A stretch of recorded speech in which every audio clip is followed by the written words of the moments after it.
The Shire was alive with song the night Bilbo returned. Lanterns swung from branches, laughter rose like sparks from a fire, and the tables groaned under the weight of food. Children darted between the hedges with sticky fingers, old hobbits tapped their mugs together, and the familiar peace of Hobbiton seemed untouchable. Yet at the edge of the party, where the lantern light faded into the dark of the lane, one figure was watching with eyes that saw differently than the rest. Gandalf did not join the laughter.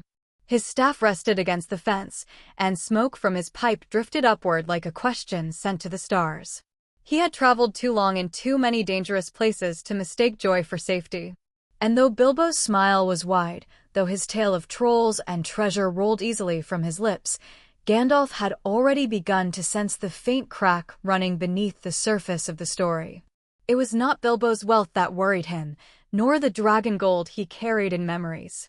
It was the way his hand kept slipping, almost unconsciously, to the pocket of his waistcoat. A habit. A touch of reassurance, like a man feeling for the heartbeat in his chest. Gandalf had noticed it during the journey home. He noticed it now again. Every time Bilbo laughed too long, or hesitated over the details of how exactly he had escaped the goblins, his thumb brushed that pocket. The wizard leaned into the shadows, letting the noise of the feast dull behind him. He remembered what Bilbo had said in the tunnels of the Misty Mountains, a game of riddles. A chance escape. But riddles and chance seldom gifted such enduring power. There had been something in the hobbit's tone, an eagerness to skip ahead, to smooth over the details like a painter covering a flaw in the canvas. Gandalf's memory turned to the faint whisper of another name he had heard long ago in darker places, Gollum. A creature of the deep earth, tangled in half-forgotten lore, who spoke with two voices and clung to a precious no one could name. The celebration swelled, yet Gandalf's unease grew heavier. To most eyes Bilbo was simply Bilbo, a hero returned. To Gandalf, he was a question mark dressed as a hobbit, and questions were dangerous things in Middle-earth. The night stretched on. Songs gave way to yawns, and one by one, the partygoers returned to their burrows. Gandalf stayed until the last lantern dimmed. Only then did he step closer to Bag End, watching through the window as Bilbo carefully drew the curtains. Alone, the hobbit let out a sigh, not of weariness, but of possession. From his pocket came a flicker of gold, small and gleaming, yet somehow heavier than the mountains Bilbo had climbed to find it. He turned it between his fingers, eyes shining with a hunger that did not belong to a hobbit. In that instant, Gandalf knew. Whatever this trinket was, it was not a toy. It was not a piece of dragon treasure or a bauble from goblin halls. It carried silence with it, the kind of silence that bends the air, that makes shadows longer than they should be. The wizard stepped back into the dark lane, his pipe smoke curling like a warning. The night breeze caught the scent of the party tree, but for him the sweetness had turned bitter. He thought of the east, of rumors carried by wandering rangers, of whispers of a nameless power gathering in the old fortress of Dol Guldur. The world was shifting again, as it always did before storms, and here in the quietest corner of Middle-earth a single hobbit carried something that could tilt the fate of all. Gandalf clenched his staff, not in anger, but in resolution. He had lived long enough to recognize the tremors of destiny. This ring, if ring it was, would not be ignored. Not by him, and not by the shadows already stirring beyond the mountains. And so, while Bilbo slept peacefully in his bed, clutching his trinket as though it were life itself, Gandalf set his gaze outward. The hunt would begin. Not for treasure, not for glory, but for truth. And truth, he knew, had a way of being more dangerous than dragons. Seasons passed in the Shire, and the hills rolled on with their gentle green indifference. To its people, life was still tea in the morning, ale in the evening, and gossip in between. But Gandalf's mind never rested. What he had seen in Bilbo's eyes that night, the clutching hunger, the unnatural glimmer, had lodged like a thorn. He left the Shire with a polite farewell, yet his thoughts carried him far beyond its hedges. He wandered libraries in Gondor, speaking with archivists who treated dust like gold. He bent over brittle scrolls in Minas Tirith, tracing faint script that spoke of the rings of power, the forging of bonds, and the betrayal of trust. And again he found whispers of a creature, Never named in full, known only through shadows of rumor, a twisted being lurking under mountains, once a bearer of something that granted unnatural life. At first, these were fragments, an old ranger muttering of a small, foul shape glimpsed near the river, a merchant in Thranduil's halls recalling goods stolen by something that scuttled faster than rats, a soldier swearing he had heard singing in the dark, broken by sobs. The pattern was too scattered to trust, but Gandalf's instincts tied the threads into a single figure. And always, at the heart of the whispers, one word hissed like a snake through leaves: precious. The more he pieced together, the more his fear grew. Bilbo's ring was no mere trinket. It was a chain. And somewhere in Middle-earth, the previous prisoner of that chain was still wandering, hungering, hunting. By the time Gandalf returned west, his steps were heavier. He rode through Rohan, passing wide plains where the wind never stopped blowing, and, even there, far from the mountains, he felt eyes. The world was changing, shadows lengthened even where the sun should have burned them away. It was then he turned to Aragorn. The ranger was no stranger to long roads, nor to burdens greater than himself. Tall, quiet, with eyes like weathered stone, Aragorn was used to being overlooked. But Gandalf knew better. Behind that weather-stained cloak was the blood of kings and the patience of a hunter. Their meeting was simple, without ceremony. Gandalf found him by a campfire near the borders of the wild, sharpening a blade with the rhythm of a man who needed no company. The wizard spoke plainly, and Aragorn listened without interruption. When Gandalf finished, there was no hesitation. Aragorn nodded once, banked his fire, and began preparing his gear. For him, the hunt was not a matter of choice but of duty. And so they set out, two figures slipping into the wide silence of the east, bound together not by hope but by necessity. The trail was faint, almost mocking. Gollum had a gift for vanishing, as though the land itself colluded to hide him. One day the rangers would find torn fish bones near a riverbank, the next a single footprint pressed deep in the mud, and then weeks of nothing but empty wild. The Dead Marshes were the first place the trail grew sharp. Aragorn led them through the mire, every step sinking into the stench of stagnant water. At night, Gandalf could swear he heard voices under the surface, whispers of the dead who had drowned long ago.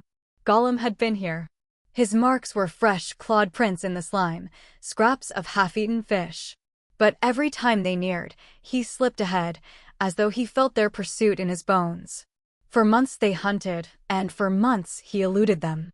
The effort wore at them differently. Aragorn grew leaner, his eyes harder, but he pressed on with the patience of stone. Gandalf, though tireless in mind, felt frustration gnaw at him. He was a creature of vast years, yet this chase tested even his endurance. It was as if they were not chasing one being, but a shadow that multiplied itself in every cave and hollow. Yet the deeper truth lay not in the chase, but in what it revealed. For Aragorn, pity grew alongside determination. He saw in Gollum's tracks not merely cunning but desperation. Footprints doubled back as though the creature argued with himself, scraps of gnawed bark where hunger had driven him nearly mad. For Gandalf, the horror was different. Each sign of Gollum's survival was proof of the ring's poison, the unnatural life stretched too thin, the mind splintered into pieces. One night, as they rested near the dark eaves of Mirkwood, Gandalf spoke aloud what had haunted him since Bag End. "If Bilbo's ring is what I fear," he said, his voice low, "then we are not merely chasing a creature. We are chasing the echo of the enemy's hand. And if the enemy learns the echo lives, he will trace it to its source." Aragorn did not answer, but his grip tightened on his sword. The firelight showed his face in profile, stern as carved stone. The hunt was no longer only about finding Gollum. It was about outrunning a storm. The trail had tested their patience for months, perhaps years in truth, for the passage of time blurred when each day was only mud, cold nights, and faint tracks that always ended in nothing. Gandalf had begun to wonder if Gollum was not flesh at all but a specter, a torment meant to keep them chasing shadows until the world collapsed elsewhere. Even Aragorn, whose patience was legend, wore the look of a man carved thinner with each dawn. Then, one evening, as the marsh fog curled around the roots of Mirkwood, the silence broke. They had been moving cautiously through a stagnant glade when Aragorn froze. He lifted his hand without looking back, the universal gesture of a hunter who has seen his quarry. Gandalf halted, his eyes narrowing. The glade was hushed, the kind of hush that smothered even insects. And then they heard it, a whispering voice, fractured, muttering in tones that climbed and fell like broken music. Aragorn moved first, light on his feet despite the mud. Gandalf remained behind, his staff pressed against the earth, listening as the voice sharpened. It was two voices in one body, locked in endless quarrel, one wheedling, one furious. The words were indistinct at first, but then a familiar note reached them, a hiss drawn long, heavy with longing. Precious. Aragorn slipped through the reeds until the water broke into a shallow pool. There, crouched on the edge like some pale insect, was Gollum. His limbs were thin as sticks, his skin stretched taut, his head too large for his frame. He bent low over the surface, gazing into the water as though it were a mirror, whispering to it, pleading with it. In the reflection, his eyes burned unnaturally bright, twin lanterns in the murk. For a heartbeat, Aragorn hesitated. Pity struck him, sharp, unwelcome. This was no mighty servant of Sauron, no warrior steeped in malice. It was a ruined being, gnawed by obsession until nothing but hunger remained.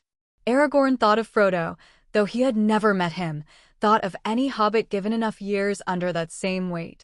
And he wondered, in that fleeting second, if this creature was not only dangerous, but a warning of what Bilbo could yet become. The hesitation passed. He moved. The struggle was brief but fierce. Gollum shrieked when hands closed on him, thrashing with a wild strength born of desperation. He bit, he clawed, his wiry frame twisting like a snake in a trap. Aragorn fought to subdue him without killing him, grappling in the mud until at last he forced the halter over the creature's head and bound his wrists. The glade fell silent again except for Gollum's ragged sobbing. Gandalf emerged from the shadows, his face grim. For all his years, for all his wisdom, even he had not been ready for the sight of Gollum in the flesh. It was worse than rumor had painted. The eyes were windows to a void. "This is what the ring makes," Gandalf said quietly, not to Aragorn, not even to Gollum, but to himself. "This is what it leaves behind." They marched Gollum westward, but the capture that felt like victory soon revealed itself as burden. The creature was a storm in chains, shrieking in the night, muttering secrets to himself, wailing so loudly that more than once Aragorn feared they would be ambushed. He begged and cursed in the same breath, sometimes pleading for mercy, sometimes demanding his precious be returned to him. For Aragorn, the trial was physical. 50 days and more he dragged Gollum through woods, rivers, and mountains, never once loosening the bond for fear the creature would slip away. His shoulders ached, his patience frayed, but he pressed on. The king-to-be was reduced to the work of a mule, and still he bore it without complaint. For Gandalf, the trial was inward. Each word Gollum spat was another nail driven into certainty. He began to stitch together the fragments of confession. The way Bilbo's story did not match Gollum's rage, the names muttered in delirium, the memory of Shire and Baggins tangled with curses. Piece by piece, the puzzle formed a picture more dreadful than he had dared imagine. And then came the moment that turned suspicion into truth. In the dead of night, as rain drummed against the leaves, Gollum whispered when he thought no one listened. He rocked back and forth, eyes glazed, voice a blend of croon and growl. "Baggins. Shire. Took it from us, yes. Thief, thief of precious." The words dropped into Gandalf's ears like stones into a well. His heart clenched. This was no longer rumor, no longer fragments of lore. It was confirmation. Bilbo's ring was the one. The world tilted in that instant. Gandalf saw in his mind not only the hobbit in his cozy burrow, but armies moving, dark towers rising, and the eye of Sauron burning to reclaim what was his. The hunt was over. The war had begun. What had seemed a chase for a wretched creature was in truth the unlocking of Middle-earth's deepest peril. Gandalf looked at Gollum with horror, but also with pity, for the creature was both victim and herald of doom. The stagnant mirror had reflected more than Gollum's face. It had reflected the truth, and there was no turning away from it now. The journey west was agony for all three. Aragorn carried the burden with the grim endurance of a man who had marched under harsher weights, but even his patience frayed as the days stretched.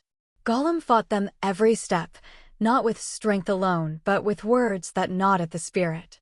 He whispered when the moon was high, his voice curling like smoke through the camp.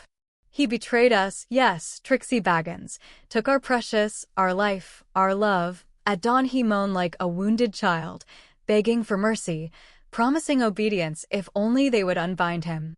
Then, in the same breath, he cursed them, promising death, vengeance, the return of his precious. It was not merely noise, it was poison. Aragorn heard it in his sleep, Gandalf in his thoughts. The creature was a mirror of obsession, reflecting what the ring could do if given enough years.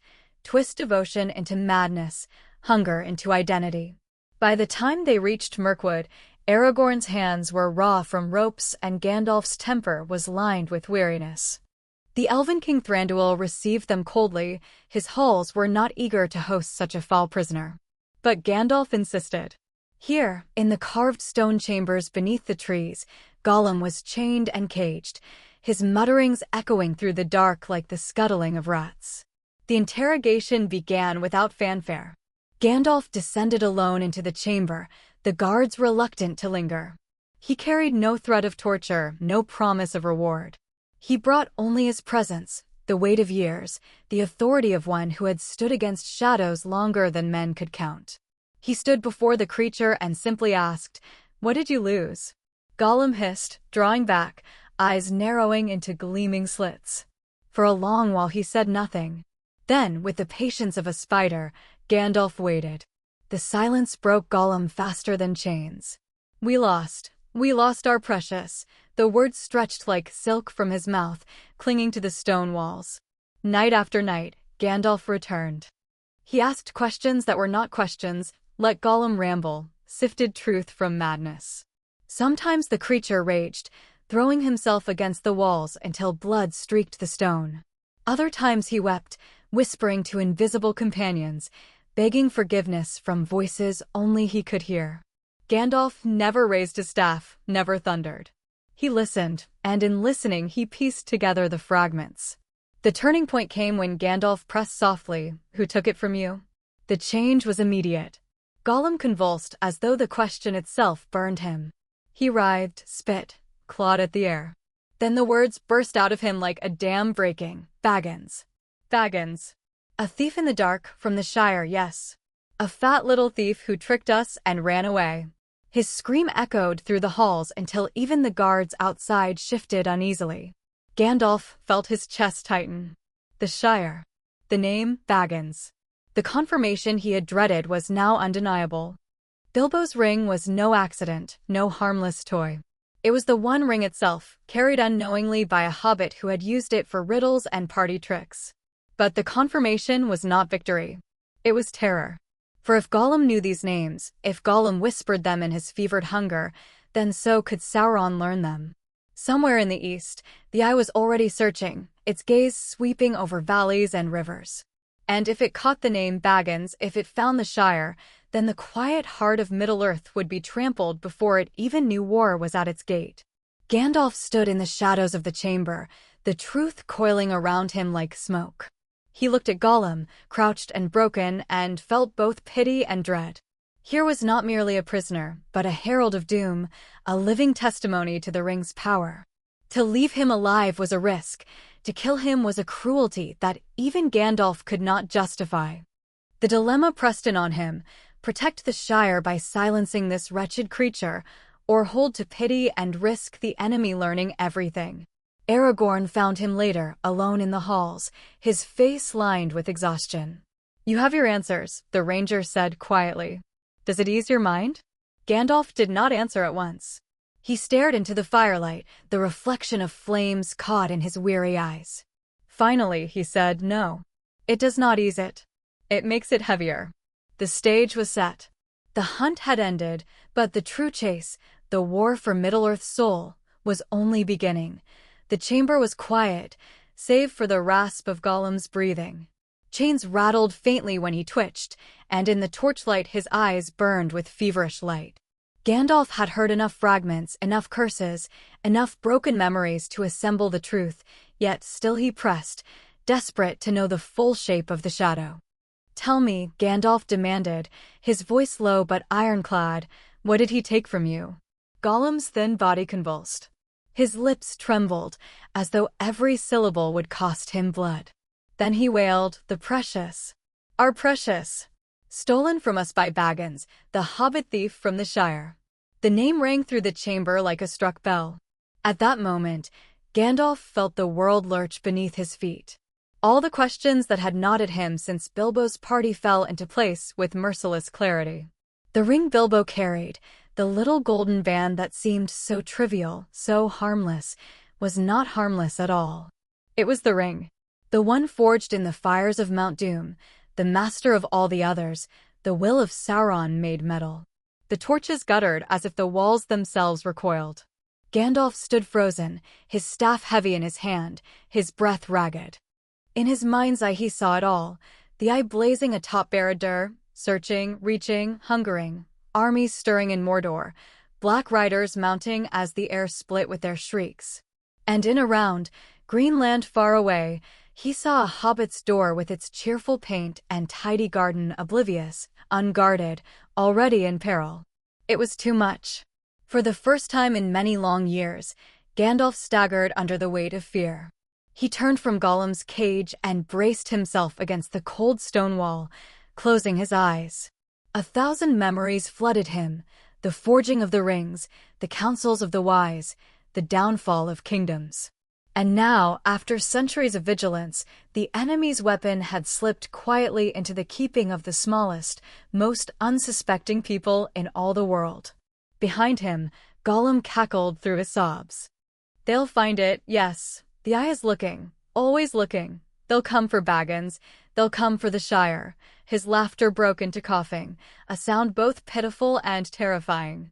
Aragorn entered then, silent as a shadow, and found Gandalf pale in the firelight. "You have your answer," the ranger said carefully.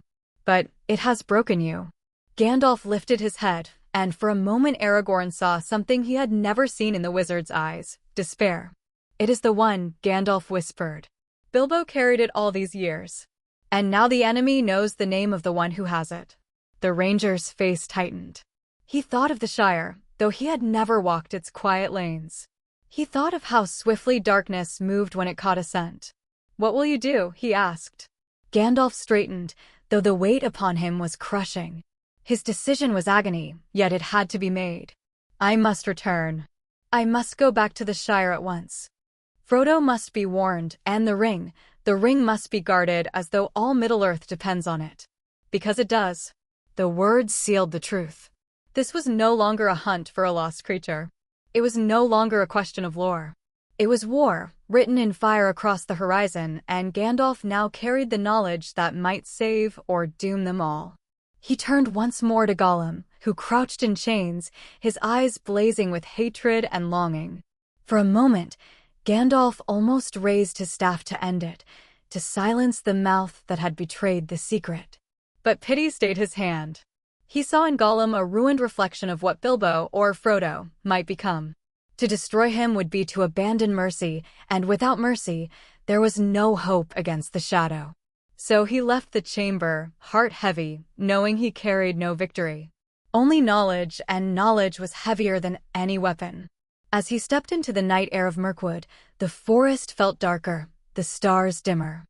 Somewhere far away, the eye turned, and the hunt that had begun as a whisper was now a storm. The ring was found.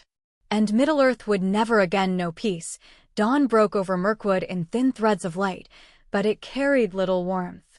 Gandalf stood outside the Elven King's halls, cloak drawn tight, his breath rising in faint clouds. The world looked unchanged, the forest still whispered with leaves, the air still smelled of pine and damp earth, and yet everything had changed. Knowledge weighed on him heavier than any chain. Behind stone walls, Gollum twisted in his bonds, muttering, pleading, cursing. The elves kept him guarded, though unease spread through their ranks. They had fought orcs, spiders, even the necromancer in Dol Guldur, but this creature unsettled them in ways none of those terrors had.